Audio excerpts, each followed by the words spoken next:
رب تكونوا في احسن صحه واحسن حال. معاكم كريستينا من قناه دبري وفري مع كوكي. النهارده باذن الله هنعمل مع بعض اللازانيا، اكلات الجميله خالص، زيها زي المكرونه بالبشاميل، بس الفرق بس ان دي شرايح ودوكها بتبقى اقلام. ان شاء الله هتعجبكم، وتعالوا مع بعض نشوف المقادير.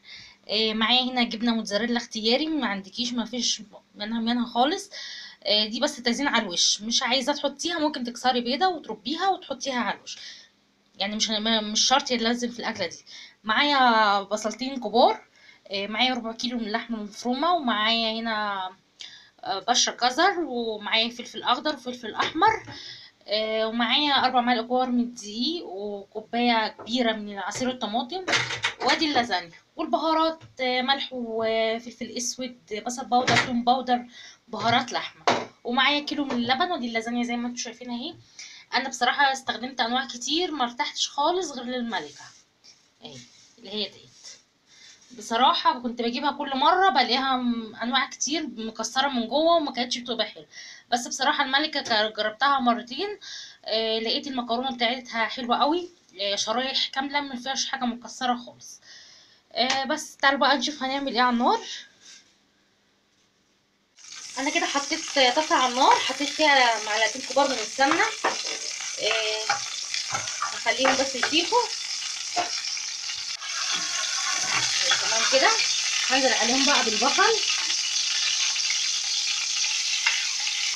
اتبله شويه.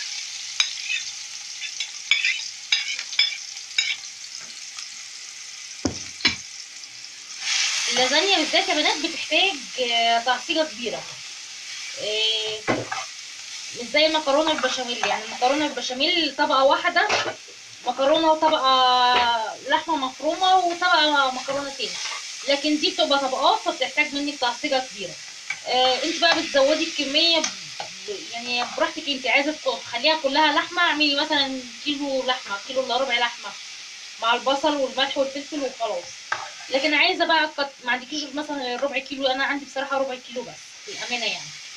عايزه تكتري الكميه بتاعتها، بتكتري بقى في البصل، بتكتري في الفلفل، في الجزر، اي حاجه عندك بقى. عايزه تحطي خضار مشكل، بسله، فاصوليا، حاجات زي كده يعني. برضه هتديها قيمه غذائيه حلوه قوي وطعم حلو قوي برضه. فانت على حسب الكميه اللي هتعمليها هتفرق معاكي. هدبل بس البصله شويه.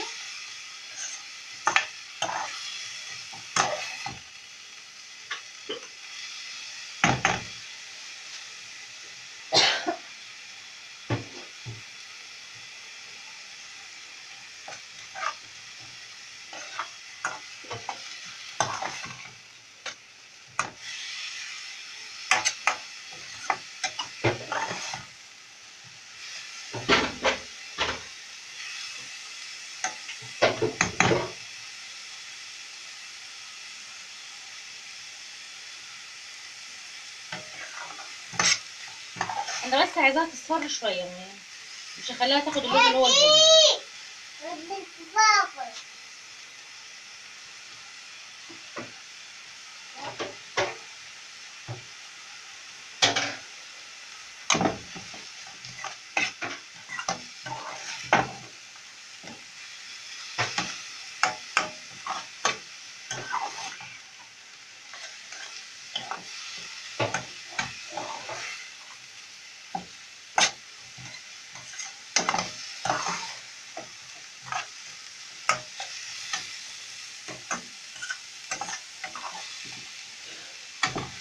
هي قربت تدبل كده، هحط لها بقى اللحمه المفرومه. زي ما بقول لكم، لو عايزين تكتروا كميه اللحمه مش عايزين تحطوا فيها خضار، حطي لي مثلا كيلو الا ربع كيلو الا ربع من اللحمه وكيلو الا ربع من البصل، هتظبط معاكي السنه. لكن لو عايزه تزوديها خضار، يعني ممكن ربع كيلو، نص كيلو، وكملي الباقي من درجه بقى.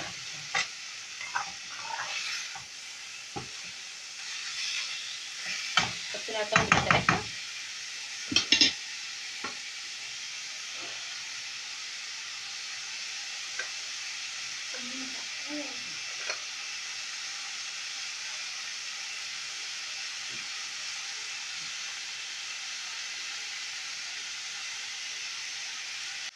وشويه من بهارات اللحمه.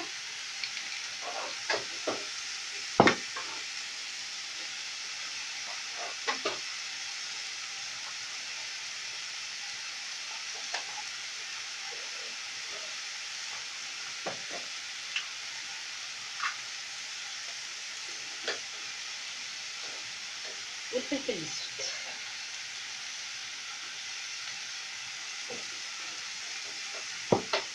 وشويه صغيرين، معلقه صغيره بس من الثوم البودر.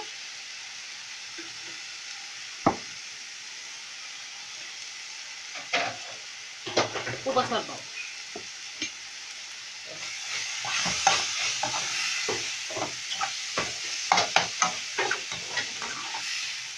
اللحمه كمان دخلت في السوا، احط بقى عليها الخضار. لازم بقول لكم جزر مبشور وفلفل اخضر وفلفل احمر. الجزر ده والفلفل الاحمر انا كنت مفرزاهم، ما كانش عندي طازه يعني، فعادي طلعت منهم وشغال يعني. بصوا اكنه لسه شاريه، اللون بتاعه عامل ازاي.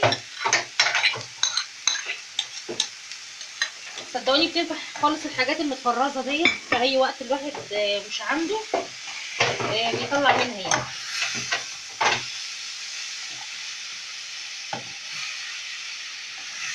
بصوا كترنا الكميه ازاي.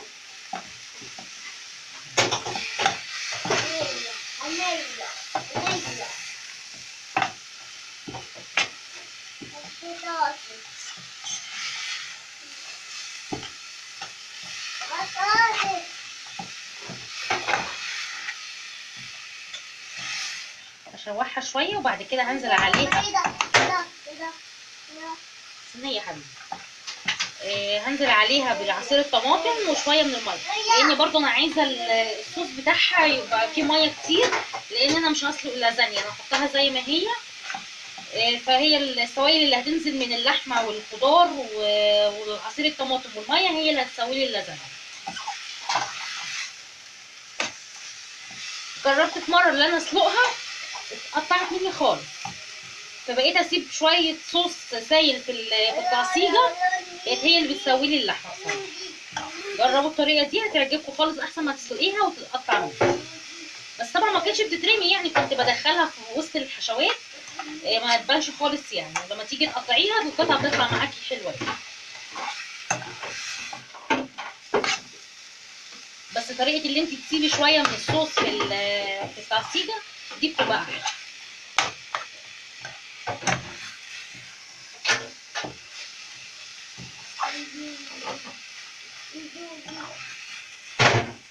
تمام كده.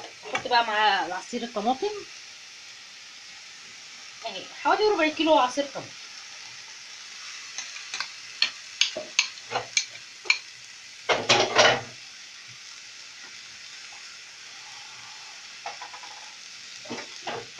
ومليتها كمان حوالي كوبايه من الميه، عشان زي ما بقول لكم الصوص اللي هو السائل اللي هينزل منها هو ده اللي هيسوي لي اللازانيا.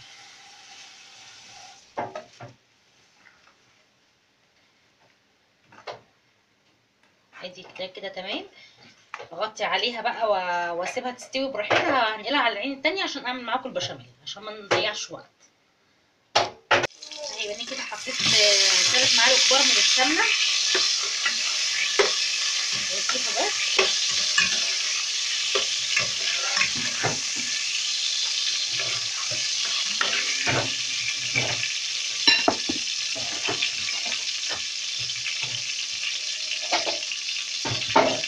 هنزل عليهم برضو ب3 معالق كبار من الدقيق.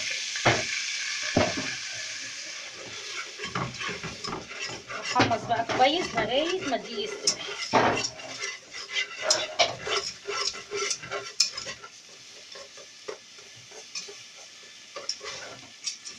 بصوا هنا مغطيه التعصيجه وسايباها تستوي.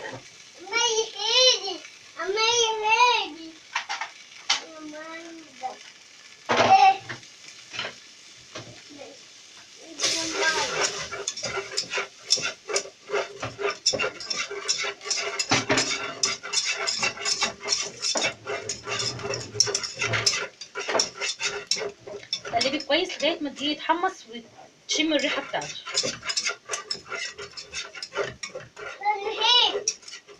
ماما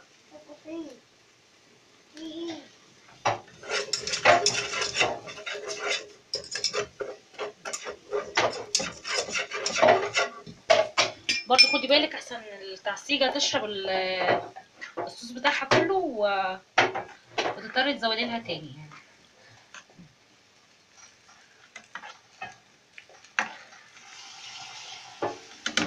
دقيقتين كمان وهطفي عليه.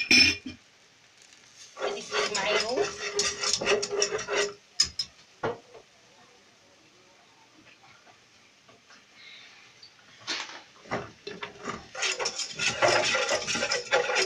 تمام كده. هنزل عليه بقى باللبن.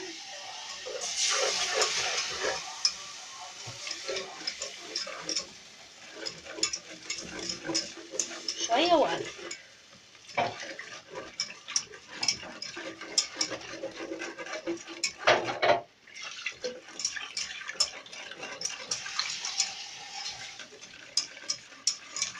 تنزليش مره واحده عشان الدقيق ما يكلكعش معاكي. شويه وقلبي.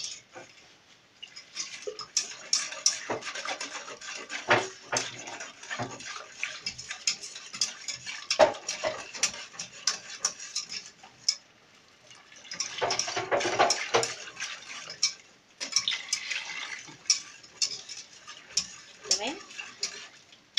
هديله الملح والفلفل بتاعه بقى.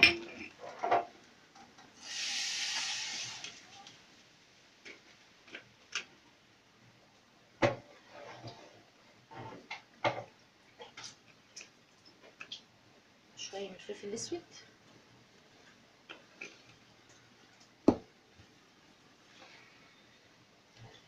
شويه من الملح.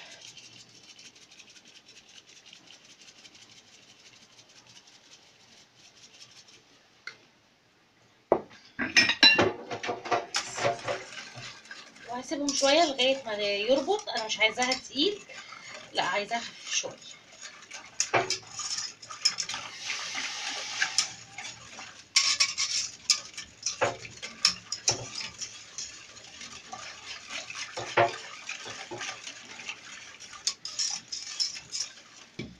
كده هطفي على اللحمه المفرومه. يبقى انا سويتها شويه قبل ما احط الميه، وبعد كده كملت تسويتها بعد ما حطيت الميه وعصير الطماطم، ولسه هتدخل الفرن تاني تكمل تسويتها مع اللازانيا. تمام. ودي لسه فيها الصوص اهو.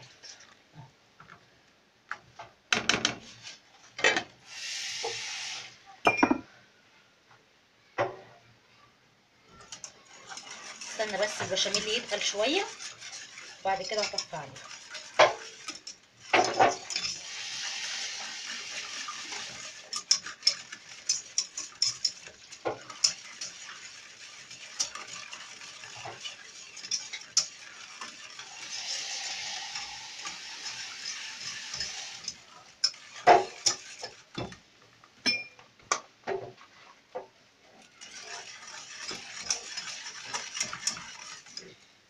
كده قرب يتقل دقيقتين بس وهطفي عليه.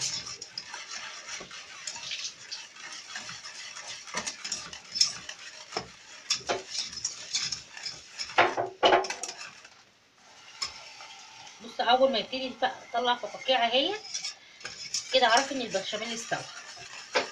تمام كده هطفي عليه بقى.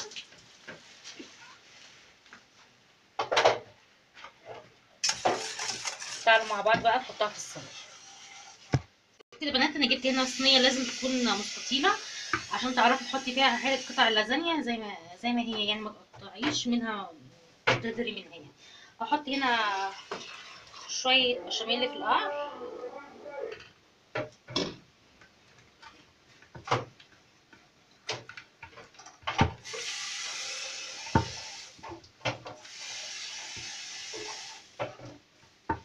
تمام كده. وهبتدي بقى ايه احط قطع اللازانيا. بصي احسن حاجه في المكرونه ديت ممكن نجيب سنه نار فيها. بصوا قطع كامله ما فيهاش خالص حاجه مكسره.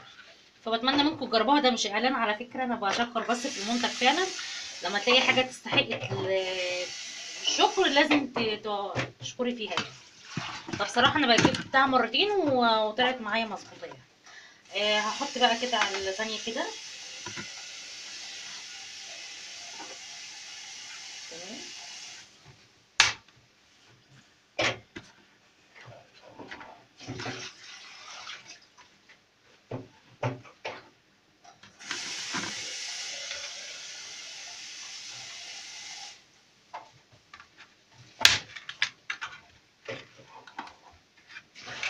والقطع الصغيره دي تدخليها بقى في الحراف من كده هتظبط معاكي. احط منها شويه من اللحمه بقى.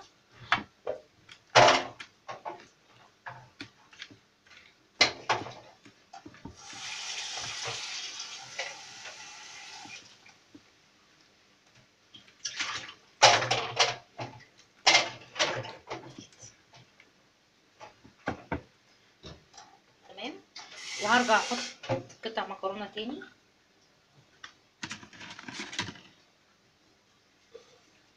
واحده بالطول وواحده بالعرض. تمام كده. واحط شويه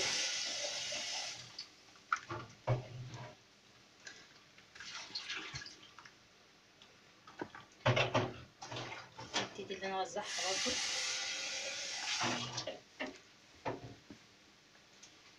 ممكن شويه بشاميل برضو معاها.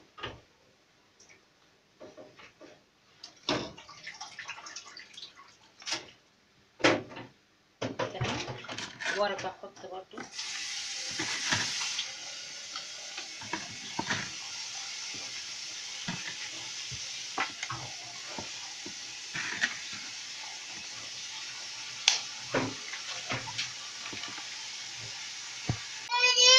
احط كده بنات شويه مكرونه.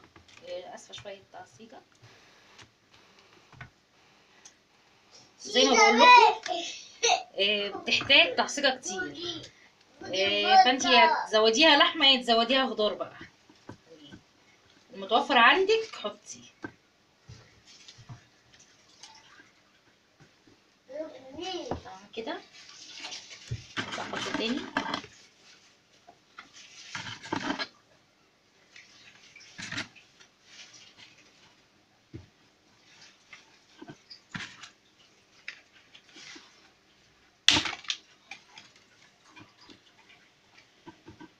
والحتت المتكسره بتحطيها في الجناب عادي مش هتطلع. تمام كده. 4 يبقى نخليها اخر واحده.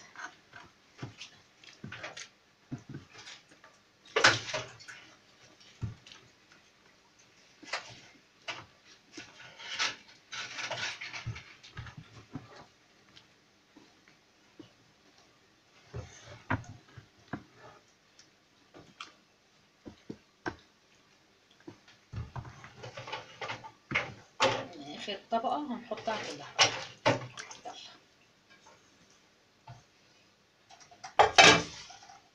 يلا زي ما انتم شايفين كده.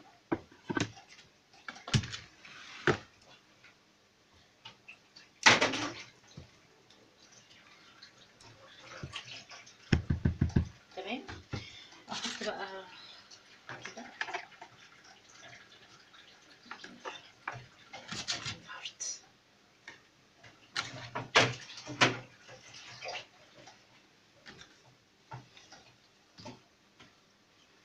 خلينا نجيبها بالطول احسن عشان تكفي.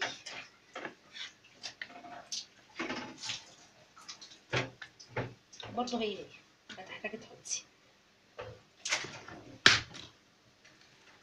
تمام كده.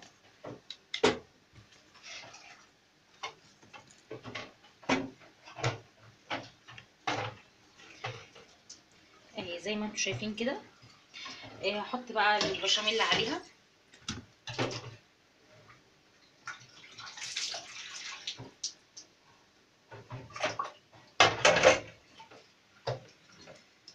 اغطي بيها الوش كله. احنا بصراحه من النوع اللي بنحب البشاميل كتير في الحاجه. تمام كده.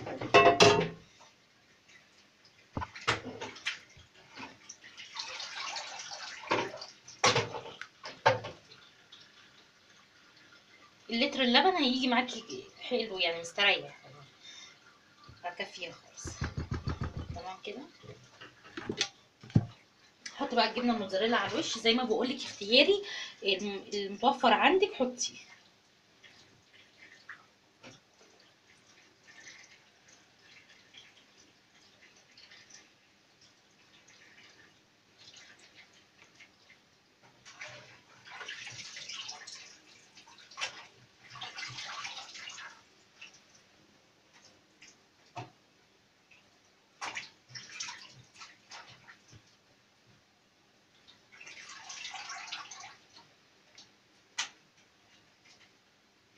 تمام كده.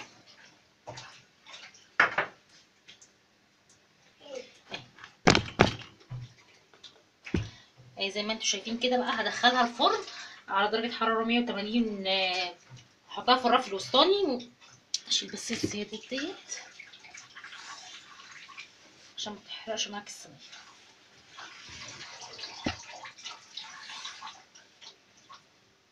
في حتة لازانيا طلع خشي.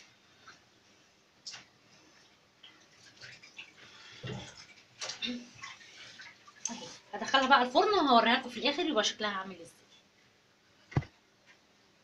اهي يا حبايبي اللازانيا بعد ما طلعت من الفرن زي ما انتم شايفين بالمنظر ده كده، منظرها شهي جدا طبعا. انا للامانه ما ولعتش عليها من فوق، انا حطيتها على الشوايه في النص بس، فصلت ما شغلتش البوتاجاز من فوق، خليتها تستوي براحتها وعلى الهادي خالص لغايه ما طلعت بالمنظر ده. خدت معايا بالظبط ساعه في الفرن. هقطعها معاكم برضو عشان اوريكم من النص استوت ازاي. دلوقتي بقى هقطعها معاكم، هي لسه طبعا سخنه لسه طالعه من الفرن، فانا حبيت اوريها لكم بس عشان تشوفوا استوت ازاي. بصي السكينه ماشيه فيها حلوه قوي. ايوه. ما تحطهاش على الصاجه من تحت عشان خاطر ما تتحرقش معاكي، يعني تتلسع معاكي من تحت.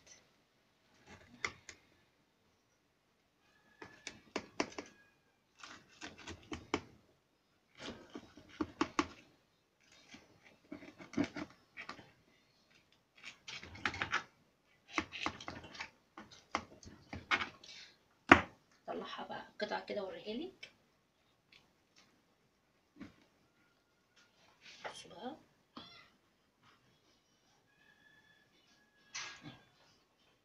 زي ما انتم شايفين بالمنظر ده. تمام.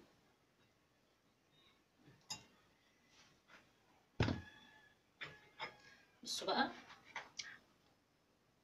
ريحتها تحفه وبرده مستويه خالص اهيت. بصي المكرونه مستويه خالص. بتمنى الوصفه بتاعتي النهارده تكون عجبتكم، وبتمنى ان انتوا تجربوها وتقولي رايكم فيها ايه، وبألف هنا للي جربها. ويا ريت اللي بيشوف القناه لاول مره يشترك وتفعلوا الجرس عشان يوصل لكم كل جديد. وما تنسليش في اللايك وفي الشير في الجروبات عشان خاطر القناه تكبر وبيكم وليكم يا احلى متابعين. باي باي.